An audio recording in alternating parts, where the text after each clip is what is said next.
Welcome to a new episode of the Shoegazing podcast with me, Jesper Ingevaldsson of Shoegazing.com, one of the largest blogs in the world on quality shoes.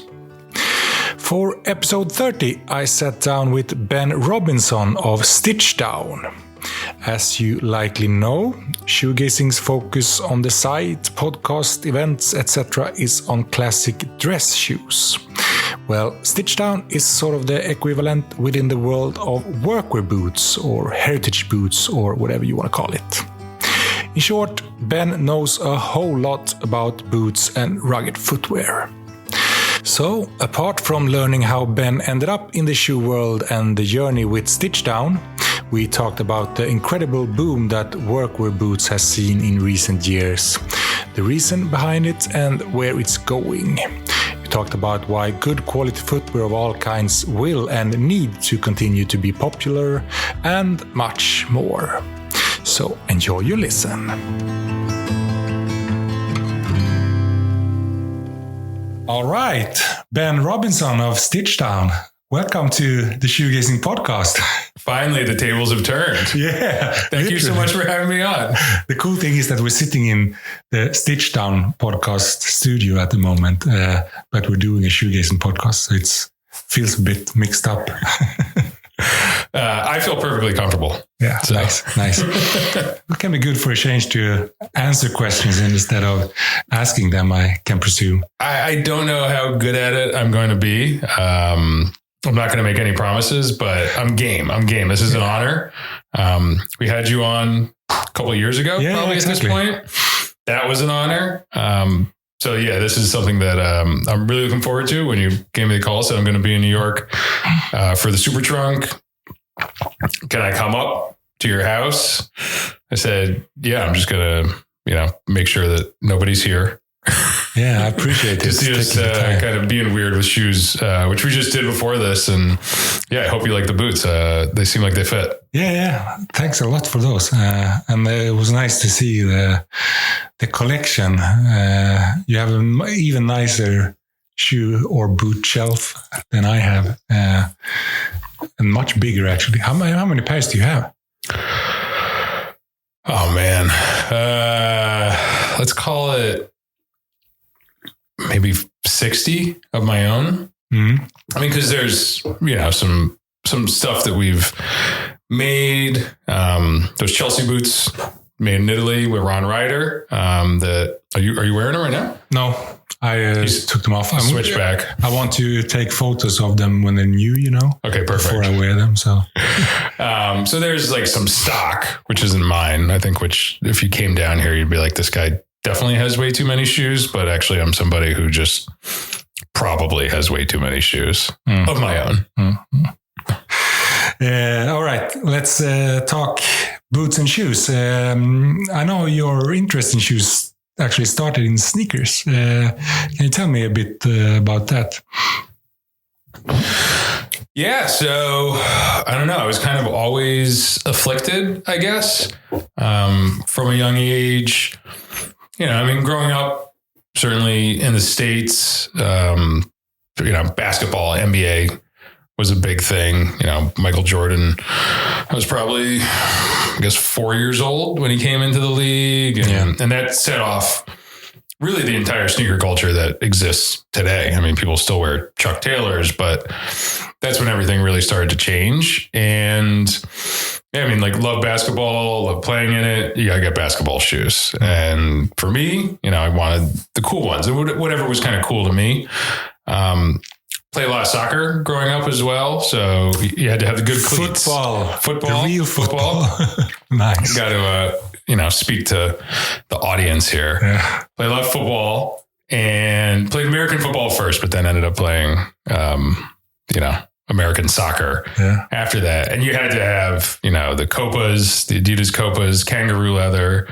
I had the Samba K's for indoor with kangaroo leather. Mind you, I was the goalie. Okay. The keeper. But you still needed. But I had to have the good shoes. Yeah, they were completely irrelevant. But yeah, the first job I got when I was 14 was so I could buy sneakers. And, that kind of grew. And I was never really like the hype beast kind of guy, like got to get the new release. But I wanted something that I dug and felt good in, whatever that might be.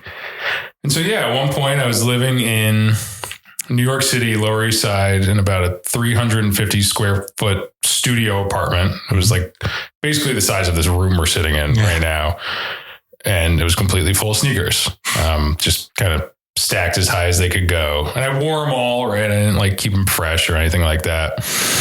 And then, I guess at this point, it was probably about 10, 12 years ago. I woke up one morning, couldn't walk at all. Mm-hmm. And my now wife got me some crutches, crutched my way across few streets in the city to the urgent care. And the guy said, you broke your foot. You have a stress fracture in your foot.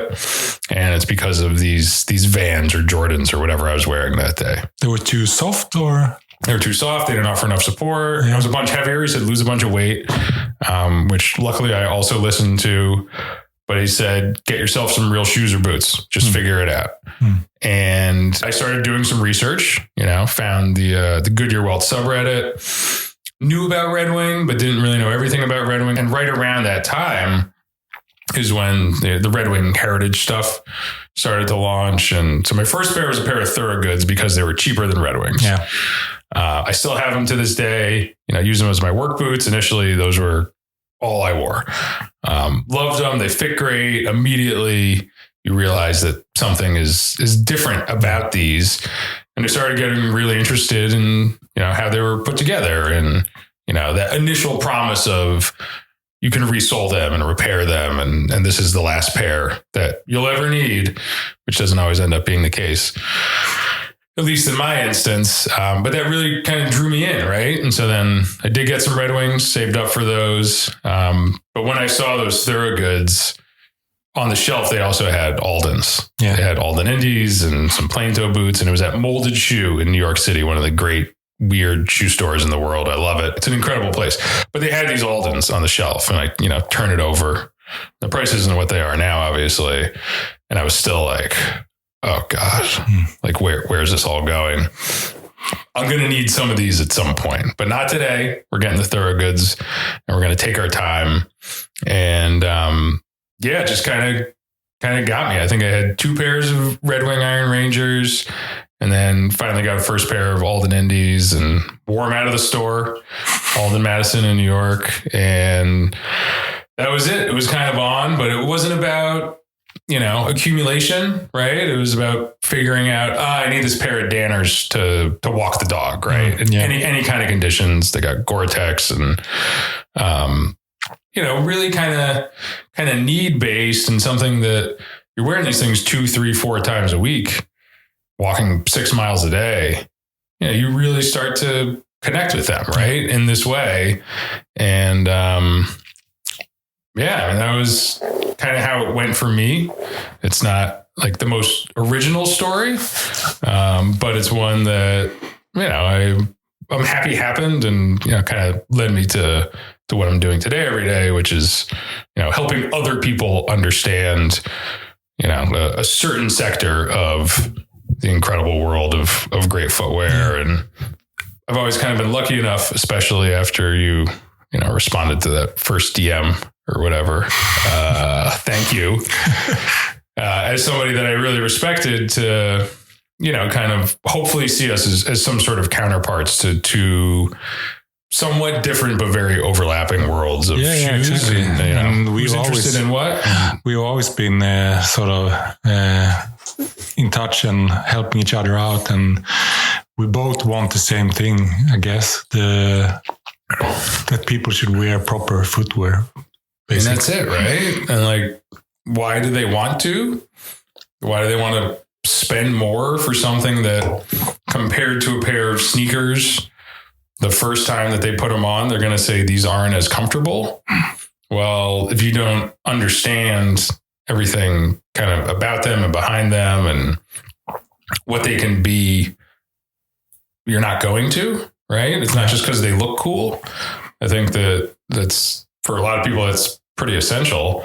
But the depth beyond that is, I think, what interests us both, and is very universal for anybody who cares about this stuff in a way that, is more than just aesthetics and, there's story, there's construction and materials and all that. And I don't have to tell you this or the listeners, but once you get into that, it's pretty intoxicating. It can go on forever. Yeah. It's so much to appreciate with this area of the world, so to speak.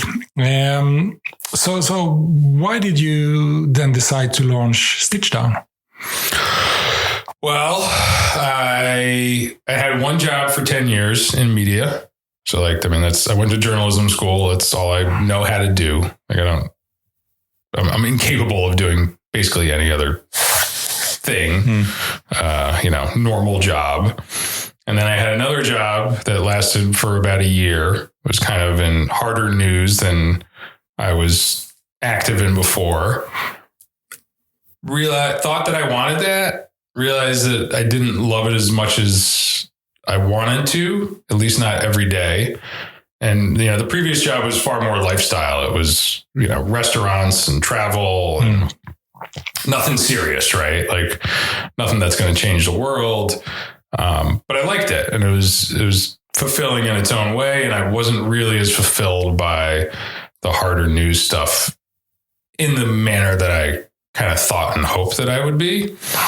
And the way it worked out, I, had a nice kind of severance package for when, I don't know, people could look this up, but, interesting boss in a strange place. Okay. And knew going into taking the job that it wasn't going to last forever. So let's, kind of set up a decent exit. Yeah. Because starting up a small niche media business is a pretty terrible idea if you have, at that point, one kid and a wife and, a house and need to support yourself. Yeah, especially if you're mainly doing that, so to speak. Yeah, exactly. So it took a long time and, to get to a place where it was any sort of business, but I was capable of putting together what appeared to be a very solid business plan that I could show to my wife and say, what about this? None of that has ended up being accurate, essentially. The plan has not gone to plan and things have gone in different directions. And it takes a very long time to amass enough of an audience to even feel comfortable asking anybody to advertise with you for $5, right? Yeah. But I thought that there was something there. I thought that there was an opportunity. There were a couple people, Nick and Stridewise, who covers, kind of the boot world, was already out there. He was the main one. And then obviously, you seeing what Simon Crompton and Permanent Style had done, these are people who have built something that is long lasting, that people care about, and maybe there's a business there. So that was inspiring, but I thought I could do it in a slightly different way, take a slightly different tack, and, I had experience in media, in writing and figuring out how to get an audience to pay attention, that it just might work. And then really the most important part was just a reporting background, because I knew some stuff, right? But knowing what you don't know is usually the most important part. I had some boots, kind of understood how they were put together, and the Red Wing story or the Alden story or whatever, because those are the stories that drew me in to the point where I was somebody who was purchasing these things and wearing them. But I didn't really know anything at all, right? So first thing I did, I started before I had a website, before maybe there was an Instagram at this point with a bunch of terrible pictures of me wearing Thorogoods with crazy filter things, and they were definitely edited in some way. Knowing that I was just a horrific photographer at that point, and still not very good, but trick people a little bit into tapping right? Yeah. Or whatever it is. And I just started reaching out to anybody that I could find. I mean, luckily I was in New York City. There's a whole bunch of really good shoe stores. I went right back into that Alden store. I said, you don't remember me, but I bought a pair of boots here, 4 or 5 years ago. And here's me, and here's what I'm going to do now. And they were like, they listened, which was great. So this guy seems a little out of his mind, but he seems interested, right? So, help me understand what you understand about, in this case, this particular brand. Went to the Crockett and Jones store and the Carmina store. Steven at LaFaux, who runs one of the great all-time New York multi-brand dress shoes and more store. I did a couple reviews on my Thoroughgoods to start out on the blog, and did a little more of that. And okay, it's going to be this review site. But what I realized is that any great footwear brand, whether they're a manufacturer or not, to me, the product and the power of it is reflected by the people behind it. So that's really what I became most interested in, is kind of figuring out the people, what they could tell you, what they could teach you, but what imprint they left on the shoes or boots or whatever they were making that they created. And eventually led to, starting a podcast, right? Yeah, because you get to talk to people. It started as a blog, as you mentioned, Stitchdown, but grown to be so much more. So how would you sort of describe it today? I mean, it's tough. I'm not very good at it, and I think it depends on who you're talking to. But I would say at this point, most days, I would refer to it as a media and events, kind of venture, right? Project that is focused on just creating a perspective shift in how we view our footwear. Because there's a blog, we have various Instagrams that people can follow, which, as a platform, maybe it's kind of not as crucial or like of the moment as it used to be. But for footwear, I feel like it's still so incredibly relevant. Like that's where the community is, especially, and where we can share and talk to each other. So I think that, it remains very important. The podcast, which I started with Patrick, aka Ticho, aka Ticho Blanco, as a pandemic project, just over 3 years ago now, and said, what if we just talk to each other about shoes? And then we kind of was like, all right, well, we have to pilot this and make sure it's good. So we did that, recorded very bad episodes for a couple months. And then we said, okay, let's spend a little money on some microphones and stuff like that. I think that this is worth it. Did that. And then eventually said, well, what if we just ask people if we can talk to them and record it and make them go through all these annoying hurdles to get a quality recording. So we, chose some willing guests at first, but we'll have, should be February or March, depending on how it goes. We'll publish our 100th episode. Yeah. Nice. Which is a pretty cool moment. But again, the idea of the blog, the idea of the podcast, both non-original ideas writ large, but also both inspired by shoegazing and what you had done, and said that there's people who want these things and they might want them in a slightly different category. So let's give it a whirl.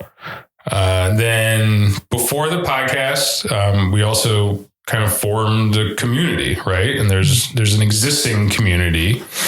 Forming is actually probably the wrong word, like tapping into what was already there and then saying, can we do this a little differently? So, a lot of this community for, as you and your listeners might refer to them, workwear boots, which is definitely where a lot of this started, although not where it wholly exists today. Yeah. Instagram for sure. and Reddit. And I think there's a lot of very good things about Reddit and kind of like a message board type platform. It's searchable. Yeah. Number one, like you can find it. You're looking for information on something and you type it into Google and you're going to get Reddit hits. And then beyond that, there's images, right? Which are very helpful in understanding a whole lot, and it's all available.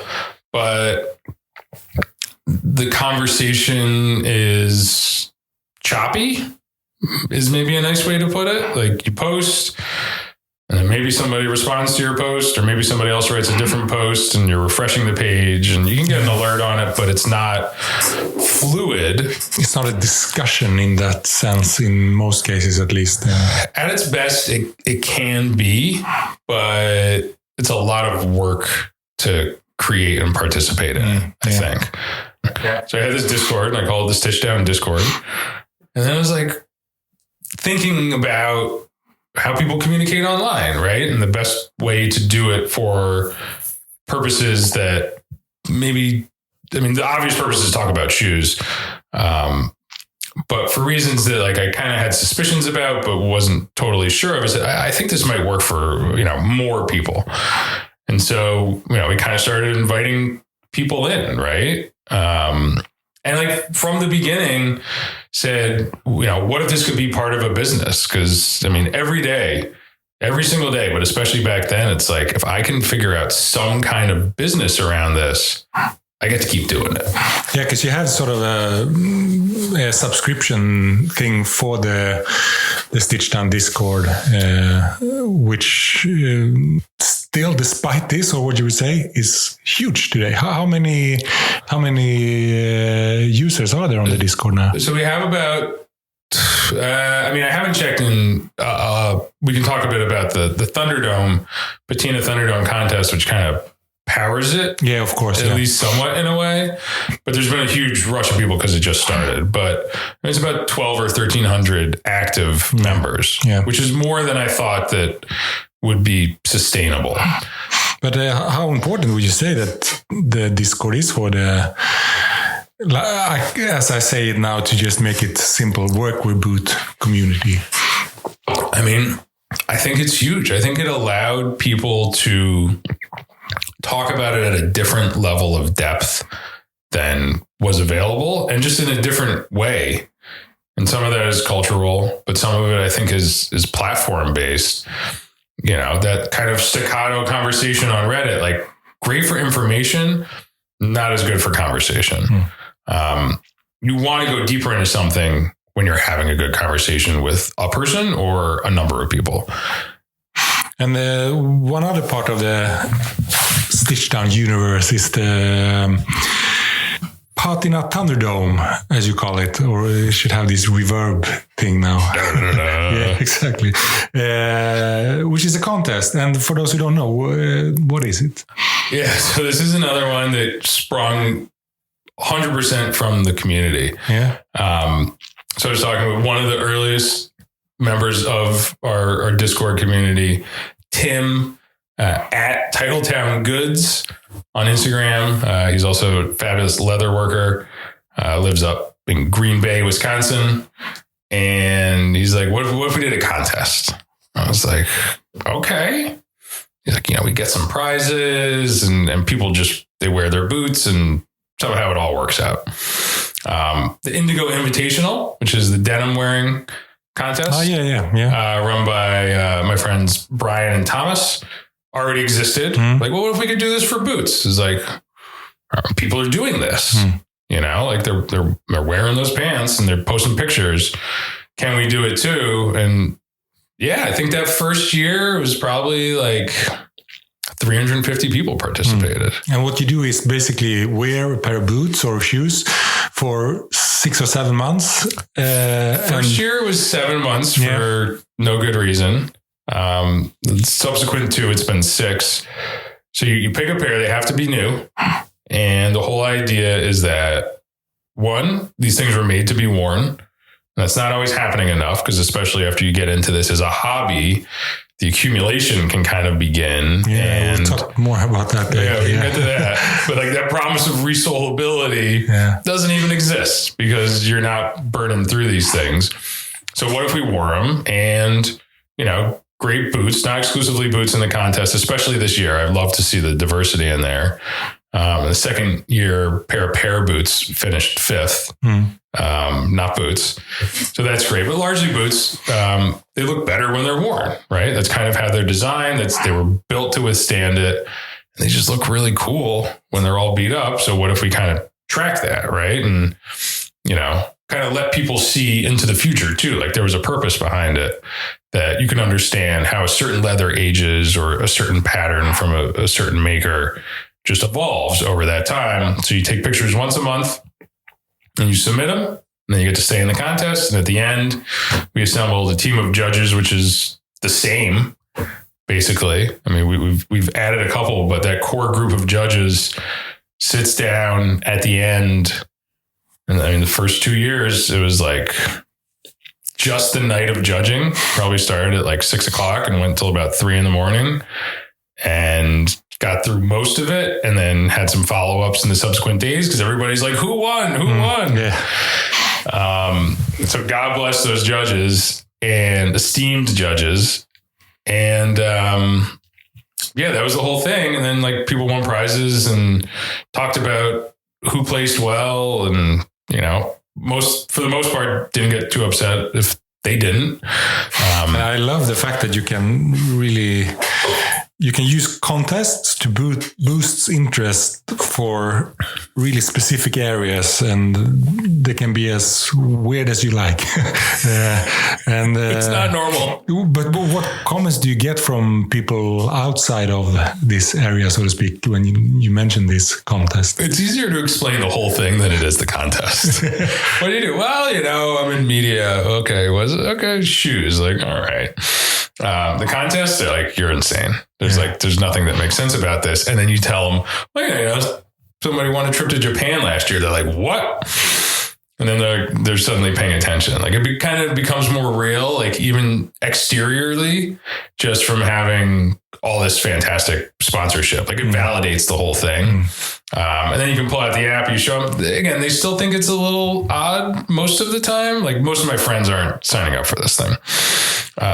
But yeah, I mean, that's like the life we have to live, right? Yeah. Like I know with the World Championship contests that I organize with shoemaking and shoe shining and shoe patina, it's people think outside of this world think it's very strange to do these type of things.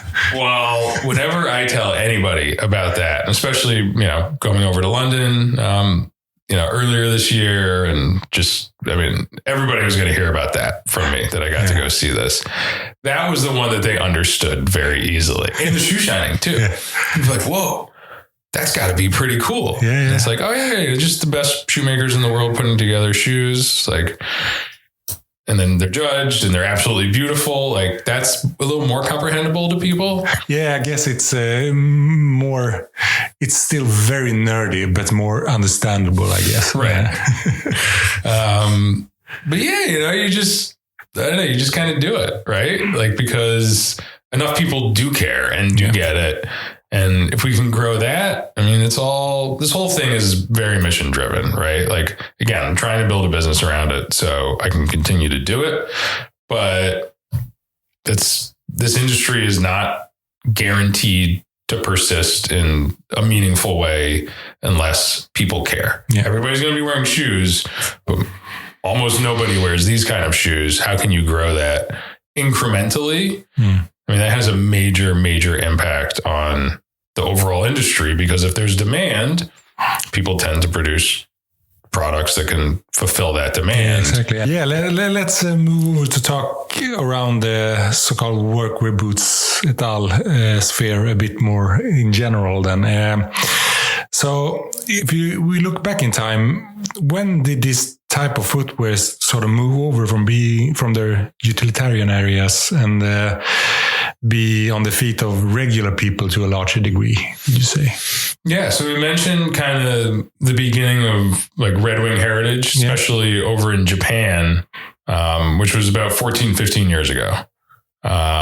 I think that is a flashpoint. And that was a reaction, though, to people wearing kind of the core Red Wing. Like Red Wing obviously has kind of a like work boot line, which is, kind of doesn't hit some of the things that people want this footwear to. It wasn't manufactured in America, and it's not kind of classic, and there's a lot of plastic on some of these boots. But they had this motto, right? The Red Wing 875 had existed for a very long time, and people started to wear it, like in Japan, a little bit in the US, a little bit in Germany. And so Red Wing launching a focused Red Wing heritage was a reaction to just kind of regular people are wearing these, what can we do about that? So they saw it. They pretty much saw it first, which is really cool because Red Wing is kind of ubiquitous. Like, I think even before that, like known, at least in America, but around the world as like this boot, and they make them in America and they're classic and, they last forever and they might be a little tough at first, but like just do it like Red Wing. And so there was this instant credibility. It wasn't some brand that said, we're going to start making workwear boots, which is a perfectly fine thing to do. And I applaud, but would not have worked. No, not to set things off. No. And they're, even the Alden thing for this kind of community, I think sprung from that, right? Like you can look at Indiana Jones and how all that happened, but it actually took a while for like even the indie boot to catch. And I think that they really happened somewhat synchronously. And then, you start to see other things come from that. People are like, well, I can wear Red Wings, but like, well, what about these Whites boots? Like, what are Whites boots? Like, I don't know. I saw them on Style Forum, but some guy had a pair and they make logger boots, but like they're cool, right? Like they also could make them shorter for you, or they can make them without a gigantic sole. So you can kind of wear them. And how do you get these? Well, you just call them up. Well, how do you know what size you are? It's like, they might make you trace your foot on a piece of paper, but they'll just talk to you on the phone for like an hour and they'll figure it out. Well, how long does it take? Back then, it was like a couple months. Like, couple months? Wouldn't it be nice if we could all get custom shoes in a couple months? And so that started to happen. And then like, I think the Viberg thing was really kind of one of the biggest flashpoints too. And it started where Viberg is this, at that point, 80-year-old work boot company in Canada making logging boots and more, but like hardcore stuff. And then Brett Viberg is, the fourth generation, I think. And people just start sending him emails, somehow figuring out that they can email Brett Viberg to say, what if you made me like this custom boot or shoe? He's like, yeah, sure. Like posting a couple pictures of it, and people start to realize, and it was so grassroots, right? Yeah. And then like this famous first run of Vibergs at Four Horsemen up in Canada, like I think it was like 12.5 pairs. They're still out there. They're still circulating. Like people still have brand new pairs of these things because they did a couple more, but still. And it all just started so small with this awareness, and you see this community building, and then you have this Red Wing aspect of like a brand that can actually market it to a mass customer. And then all that collides with, the rise of Reddit and, eventually maybe like podcasts that people like us do, but that's so small scale compared to a subreddit with, a couple 100,000 people that millions more are just able to go and look at, even if they're not participating. And I think that's where it all started, definitely over here. I think that the Japanese and, kind of Eastern influence was huge. And then, like the interested parts of Europe also kind of got in on the game.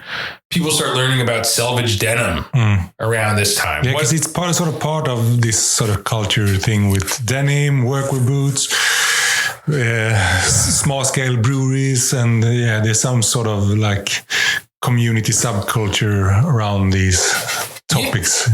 Yeah. I mean, just this appreciation for something that's well made, right? And like generally that's made the old way. And it's a hell of a marketing story, but it's also kind of true. Like it's anti-technologist. It's anti-fast fashion. Like that was something that people could really latch onto. But yeah, if you look at it, a lot of it started around also, like at least in the States, like 2008 and like a major stock market crash and like, what are we buying and how do I spend not as much money anymore on something that's going to last? I mean, I think that was more than a marketing pitch. That was a bit of like a natural reaction that people had to just what was going on, you know, in the world economically and more. And yeah, I mean, there's a whole bunch of different factors that kind of added up into one. But yeah, I mean, I remember being like salvaged denim. All right. So they found this somewhere and they salvaged it. That sounds cool. You know, like I could be into that. They're like, no, it's not it at all. Let me tell you about this self-edge of these jeans, and they're going to hold up better. And this is how they used to make them because people only had one pair of jeans like for their whole life or whatever the story is in the Great Depression, and like Japanese shuttle looms. And you're like, oh, all right, this is actually pretty cool. You learn about it and you can feel it and it becomes part of you. And yeah, all those things came together at the same time to produce where we are today. It's pretty interesting that it happened all that quickly. Yeah, and I mean, it's in the US where the heritage boots or workwear boots craze is the biggest. But how is it in other parts of the world, would you say? Well, I would say that there's some obvious ones. You know, Japan is not wholly focused on this, right? Like the interest groups in Japan are quite varied, right? There's tailoring, but everything they do properly. They do it so good, right? And have you listened to the Articles of Interest Ivy Style series? Yeah, a bit. Yeah. It's good. And they get to a point there where they're talking about, because I mean, I have like Japanese magazines here that I can't read, but the pictures look beautiful. Just how instructional it is, right? Like the media around it. It's like, here is how you do it. And they're like, sounds great. Like I kind of love that. In America, it's like, oh, I'm a unique individual. And then you kind of end up dressing like all the other unique individuals. Like the Japanese are at least kind of admitting that like, no, there's like a game plan that I'm ready to follow. So yeah, I mean but like Indonesia, for instance, like we cover Indonesian boots extensively. Yeah. And they make like the making culture over there continues to be unbelievable. Shows no signs of slowing down. It's only speeding up. But over there, they love these workwear boots and their denim jackets. And it's like 100 degrees. I don't know what that is in Celsius, but like it's hot. It's really hot over there. It's like a tropical climate, but also like they ride a lot of motorcycles. Yeah. So exactly. Like it kind of like there's a function there too. And there's also like a look that, you know, you can get a motorcycle, you might as well look cool on it. So like that one's a bit of a shocker, I would say. You know, throughout Europe, I would say it's somewhat scattered. Like there are pockets of it, I think, especially in some of the bigger cities. Yeah. Germany feels like its main area in Europe, I'd say. Yeah. Like Berlin and other parts of Germany are pretty cool. And you kind of need like the stores to support it. Right. But yeah, there are like definitely pockets there. Australia's kind of got its own little thing going on. It's like a lot of Chelsea boots, obviously. Yeah. Like part of certainly the boot making lineage of the country. And like also, I mean, it has more seasons than Indonesia, but can be a little hot sometimes. But yeah, there's that going on. There's new boot makers, and like James B. Young is like a custom bootmaker down there who I've gotten to know over the years, who does incredible stuff. And Wooten is doing really cool things. So, I mean, you see it springing up, but the thing to me is that like, it's not centralized. It's not like, here's a place and people, everybody in this place loves it. Like I'd say even in the States, that's not the case, right? Anywhere, anybody, like, yes, New York, sure. Like San Francisco, to an extent. But it's really like individuals who just kind of fall in love with it. And then hopefully they have somebody to hang out with locally. But that's the power of it, is like, it's something that like not everybody's doing. And I want more people to like get it. But yeah, it's just, you know, what I guess it kind of has to be like vaguely acceptable, right? Like, you know, people, for better or worse, look at how you're dressing and judge you, you know, or make a determination about you, let's say. So I think there are parts of the world where you just kind of can't do that. But in all the other places, you see people who say, I like this. I barely know why. Let's get a little deeper on it. Well, would you say that it's bigger than ever today, given how many brands that exist, not only in the US, but... Yeah, I mean, definitely. I would say from a brand perspective, yes, you see like new brands and you see old brands growing significantly. Yeah. I mean, you can just look at, and there's like some hangover from, you know, COVID supply chain delays and all that kind of stuff. But you look at how production times and lead times on I want to order something to when I can have it. I mean, again, it went from like 6 weeks to a year and a half in some instances. And some of that is materials and some of it is bootmakers, but a lot of it is purely demand. I think that everybody got really good at marketing too. You know, like you look at the US brands, a lot of them didn't have anything resembling a functioning website 5 years ago. Yeah. And now they all have really good ones and make a ton of video and TikTok and marketing departments. Like, you know, that allows you to feel no matter where you are in the world that you are connected to something, even from a marketing perspective. And you have a lot of brands that also are good at marketing to a wide audience, like Thursdays or those type of brands who grew up from nowhere to are being huge players today. That I mean, yeah, that's the cool thing with what I think with the heritage boots or workwear boot scene, that there's all types of brands, the old ones, the new ones, the super small ones, the big players. It's very diverse, maybe even more diverse than the dress shoe world in that regard, I'd say. Yeah, maybe. I mean, there's many a day where I'm like, man, I should probably know about these dress shoes. And like, I'm certain Jesper knows about them, but like, I've never heard of this brand. Let me spend a half hour kind of figuring something out about them. So I think there's a lot of very interesting diversity in all areas of great footwear. But yeah, I mean, Thursday is a great example, right? Like they came absolutely out of nowhere and now they're a huge player. And you know, my brother has a pair and my wife has a pair. Yeah. Like they can get the price point. They've managed to maintain a $200 price point on their core products for almost 10 years now. Yeah. Like that's crazy. There's a few of those brands where you don't really see how it adds up. I mean, scale, getting efficient in certain way. I mean, Thursday just bought a factory in Leon, right? Like they're going to vertically integrate, and that makes, you know, all the numbers make a bit more sense, at least over time. But yeah, I mean, that's essential, right? Like this stuff is expensive. And like $200 is expensive for most people, but they can justify it because they understand what they're going to get and the longevity and, you know, a good comfort, but a different kind of comfort. And you can stay there forever and be perfectly happy, or it can be a starting point. And I think that's huge. But then, yeah, I mean, like once you get in deep, like you need to find not the next brand, but the next individual who figured out sometime in the last 5 years how to make some of the coolest boots in the world. And that's who you want to get it from. And like, that's happening more and more because, and where did those people come from? They didn't see a business opportunity.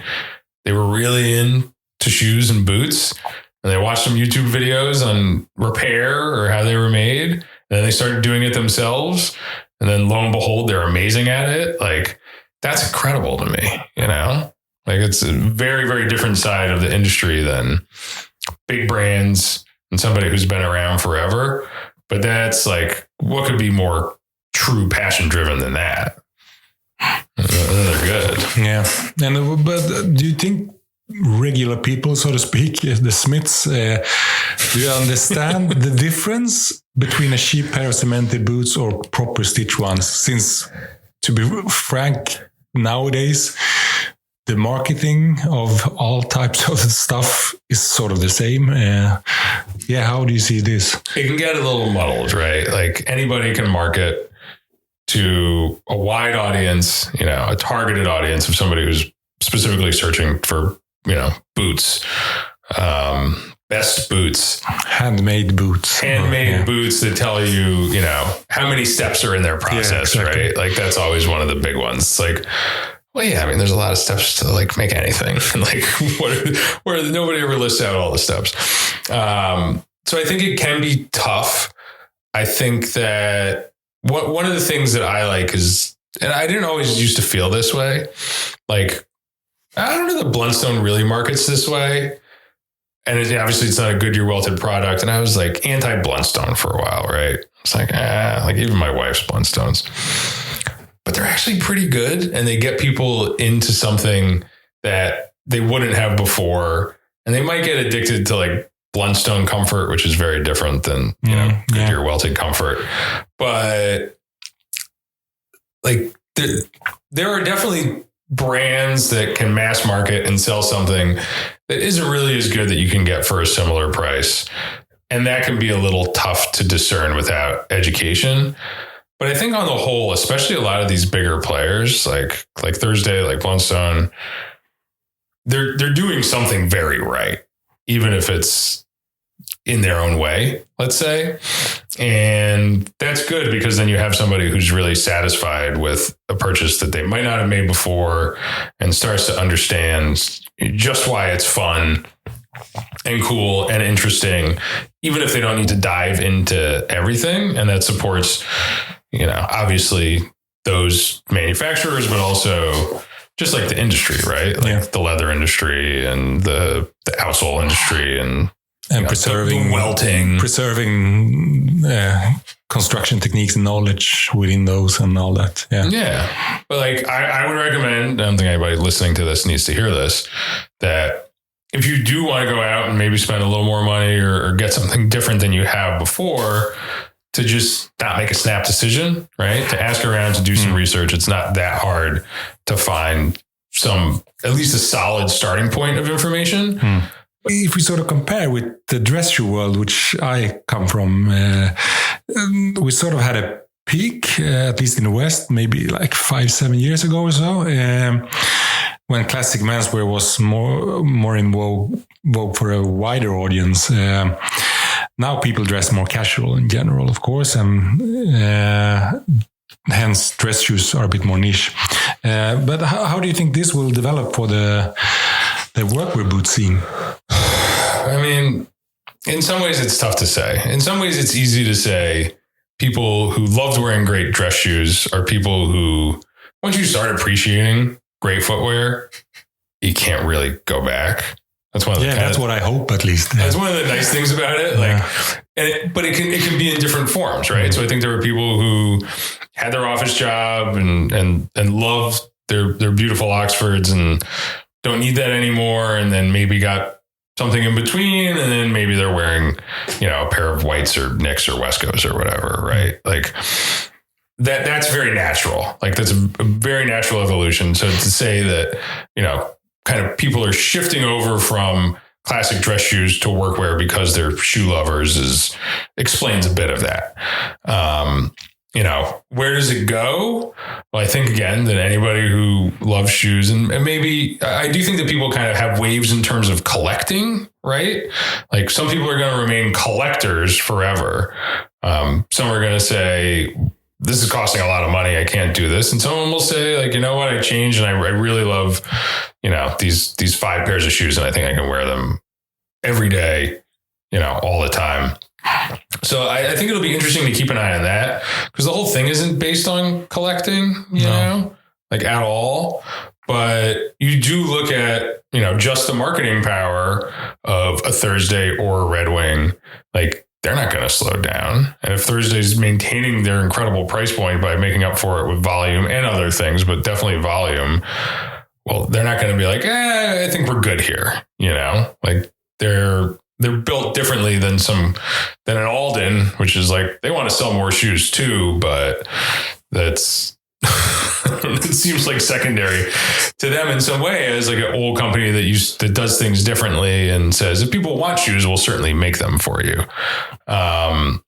So it's tough to say. I like to think that there's a backlash occurring that'll continue to occur against fast fashion and shoes in landfills. Like we said, we had, again, just copying all your stuff, but we had our first boot camp event, kind of this like, fine leather footwear summit, expo, whatever you want to call it, in New York. And during one of our panels, I cited this number that I'm going to get wrong now, but I think it was like 38 billion pairs of shoes were made across the world in 2022. Yes. Yeah. Something like that. That number is insane and doesn't make any sense. And I think that people are starting to react to that, and especially kind of more in like the clothing world. You do see huge brands selling things at insanely low prices that just doesn't add up, that people start to think that's a little fishy. And I do think that, and I am seeing it too, that like the next generation, right? Like this is always kind of an older individual's pursuit, right? Like you need a little money to be able to buy them, and sneakers are for kids, right? Yeah. Like, or 20-year-olds or 30-year-olds. I think you're starting to see that, like the next generation of people who are like in high school, in college, graduating college now, are just so much more aware environmentally than anybody ever before. And from my perspective, they certainly need to be. That's like kind of our only hope in a way. And if that can apply to footwear, because I do think that the promise is real. Like even if you have too many shoes, like you don't throw them out. Like nobody throws these things out. Somebody will be wearing them. I think that there is, a positivity to that people can embrace, hopefully. Yeah. And I mean, even if people continue to wear sneakers, but at least make those sneakers in proper materials and make them repairable to a large degree and all that. You're seeing more of that too. The manufacturers don't want that to happen, but there's the side industries around that are really interesting. Yeah, it's interesting to see where things go. One issue that I sort of struggle with is the fact that we touched a bit upon it, but here it comes. Yeah, we watch for a type of shoes that are really durable and meant to last for a long time, be repairable and all that. But at the same time, those who are most into it buy loads of shoes and barely have no time to wear them, like ourselves, maybe, perhaps. And I mean, of course, you have the weekly drops of new shoes. It's about getting new stuff, and I have the buying tips and the sales that I highlight and all that. But yeah, so what's your thoughts on this difficult topic? I mean, this is a tough one, right? This is the paradox of the whole thing. One, I can't blame anybody, because once you realize how good these things are, of course you're going to want more. And your eye and your style can evolve over time, right? Like minute differences become glaring as you start to learn more, just in terms of patterns or sole combinations or lasts or whatever. Maybe the old stuff doesn't fit. Those are a whole bunch of really good excuses for, everybody right there.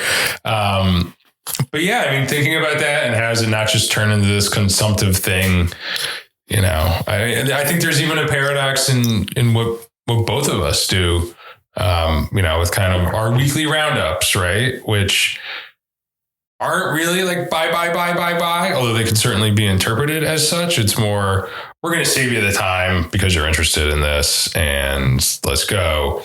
But it is to support these manufacturers, right? Like if they can sell more shoes, they will continue to exist, at a base level. I think the sales posts that both of us do, they are even more problematic to a certain degree, if you look at it from this perspective. I mean, you wrote one of the great stories of the last couple of years in this space about that, right? Like if you really care about these brands, like stop waiting for all their stuff to go on sale. Because, if they're selling at full price more one, it's better for the brand from like a profit and sustainability standpoint, but also they're like what they're manufacturing will make more sense for them, right? Like they will manufacture closer to the right amount and not have as much stuff available for sale because people are buying. I mean, it's tricky. I think some of it is tonal to an extent, right? Like everything in the world is screaming at you that you have to buy it because it's the greatest thing in the world. You know, the way that we like to approach it is you maybe should possibly consider buying it if you, after serious thought and consideration, have decided that this would be the best thing in the world for you. And I think even that kind of slows down the pace a little bit, right? And doesn't just turn into kind of this consumptive game, but I don't know. From an overall, let's create a sustainable, thriving industry that people are excited about standpoint, I think the small percentage of people who fall into that category of, God damn it, you got way too many boots, which includes myself, can be important in the overall for the person who's going to buy one pair of Thursdays or one pair of whites or Alden Indies. Yeah, because that's, like you say, it's a very small minority also of the minority that buys these type of shoes. Yeah. I mean, for me and you, it feels like it's everybody. Of course, that's not the case. Like those are just the people that, you know, we happen to spend our time with necessarily. So yeah, I mean, every time this question comes up, you do exactly what we just did, which is figure out a whole bunch of great excuses why it's totally cool. But I think examining it, you know, somewhere between periodically and often is important. So I'm glad you did it. I'm glad you asked the tough one.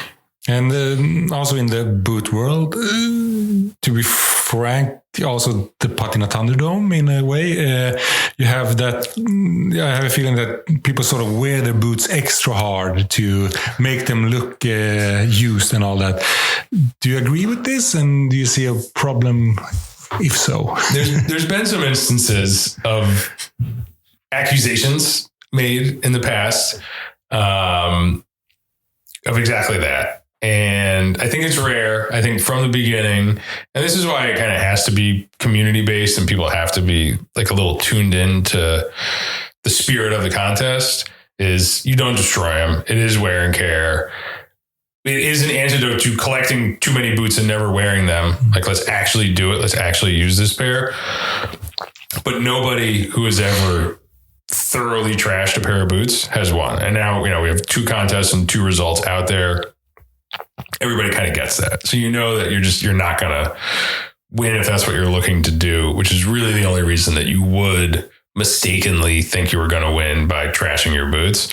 So yeah, generally people do it pretty well. One thing that I'm sort of allergic towards, if we talk about the Patina Thunderdome thing, is that there's so few people that use shoe trees when they make such a difference for the total lifespan of the shoes or the boots.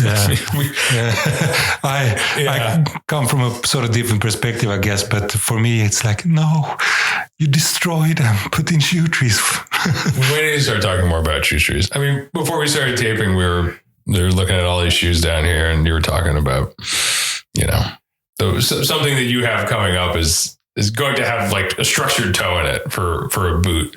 When a lot of people would want that without it. Right. Yeah. So it's like different schools of thought. People are like, if I don't put shoe trees in, I'll get this sweet toe collapse. And, you know, it can be a bit of a look thing.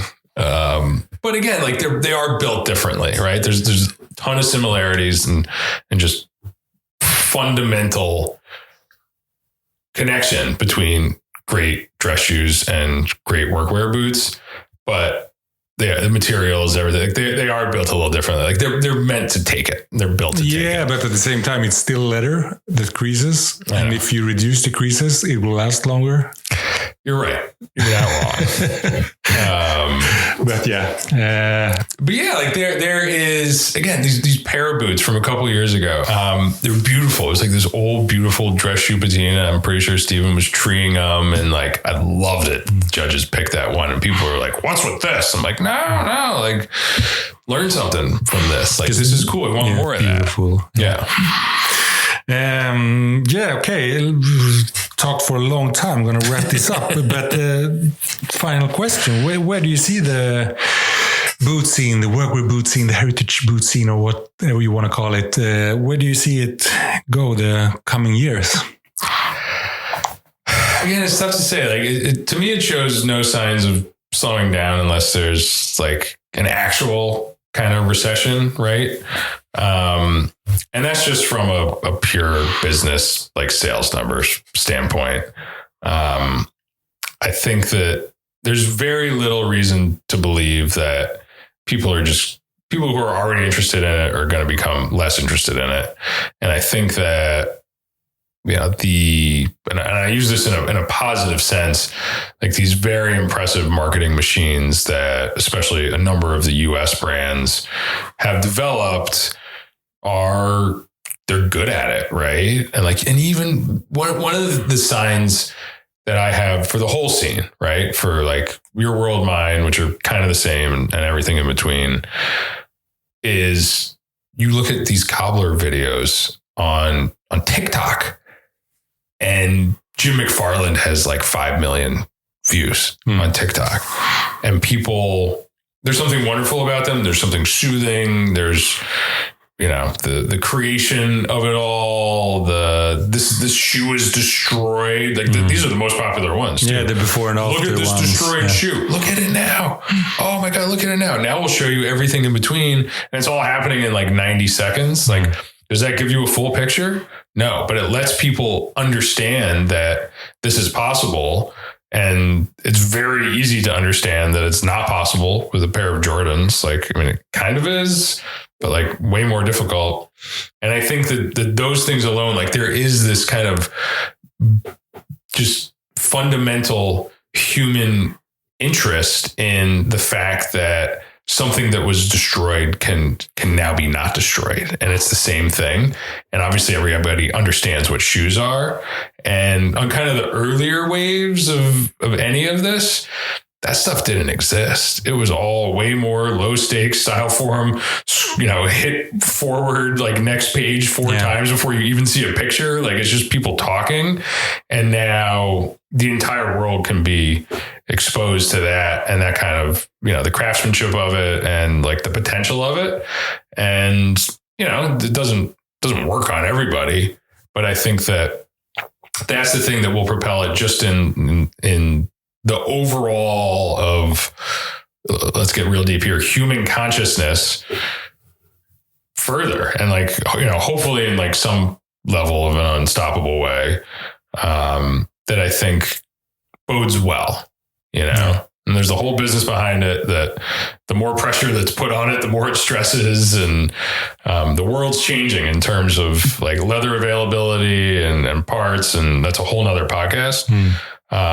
But again, I believe that if awareness is there and interest is there and understanding occurs, then demand follows. And if the demand is there and all those people just learned all that stuff, they're not going to be demanding a subpar product. And somebody is going to be able to produce, hopefully a lot of somebody's, something that people are truly happy with and want to share, with the next person, right? Yeah. Like next person up. Yeah. That's the hope. Cool. All right. Ben Robinson of Stitchdown. Thank you very much for being part of the Shoegazing podcast. This is an absolute honor. Cheers. Come over anytime. Thanks for listening to this episode of the Shoegazing podcast. If you aren't sick of hearing me and Ben talk about shoes yet, I can recommend listening to when I was a guest on the Stitchdown Shoecast, where Ben and the co-host Ticho picked my brain on dress shoes. This episode was aired in June 2021. Search for Shoegazing Stitchdown Shoecast and you'll find it. Apart from this, I also want to highlight the huge shoe event, the London Supertrunk Show, which takes place on May 4. With 14 shoe and menswear exhibitors from around the globe, the World Championships in shoemaking, shoe shining and shoe patina, and much more. Find all info about the event on shoegazing.com. You don't want to miss this. The podcast will be back in a short while, so hear you again soon.